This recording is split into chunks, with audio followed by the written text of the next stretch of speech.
எனக்கு ஒரு பெரிய சலுகை இருக்கு பிக் பாஸ்ல. மத்தவங்க எல்லாம் எது பேசினாலும் லைவ்ல வந்துரும்.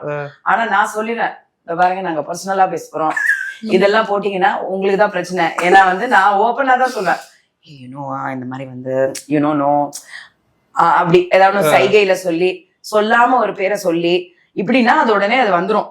கிஸ் ஏதோன்னு வரும். அட்லீஸ்ட் டெலிட் சீன் அந்த அன்கட்டுன்னு ஏதோ போறாங்க விஜய் சூப்பர் அப்படியேதான் வரும். நான் ஓப்பனாவே பேர் சொல்லிட்டா என்ன பண்ணுவாங்க, முடிஞ்சா போடுங்க. காலைல 6 மணிக்கு நானும் அபிராமியும் எனக்கு கனவு நிறைய வரும் பிக் பாஸ் வீட்டுக்குள்ள. அது என்னன்னே தெரியல. ஆனா நிறைய கனவு நிஜமாவும் நடந்துருச்சு.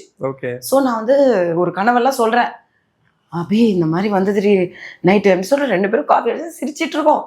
அப்புறம் என்ன சொன்ன, உங்க இஷ்டம், நீங்க போடுறதுன்னா நீங்க போட்டுக்கோ. வந்ததும் தெரியாது, வரவே வராது, அது எதுவுமே வராது. அவங்க பின்னாடி எல்லாம் கேட்டுப்பாங்க. ஆனா நம்மளது கண்டென்ட்டா கன்வெர்ட்டே ஆகாது. அதே மாதிரி பாலாவும் நானும் ஒரு டஃபாவே காமிச்சிட்டு இருப்போம். ஆனா நான் வந்து அந்த சைட்ல வந்து அந்த இந்த மெடிடேஷன் ரூம் அந்த இடத்துல நான் போனேன். நான் வந்து அவங்ககிட்ட ஏதோ ஒரு சொல்லணும்னு நினைச்சேன். So I went and spoke to him. அப்போ நான் சொன்னேன், இந்த மாதிரி ஒரு சென்டிமெண்டலான விஷயம் ஒன்று சொன்னேன்.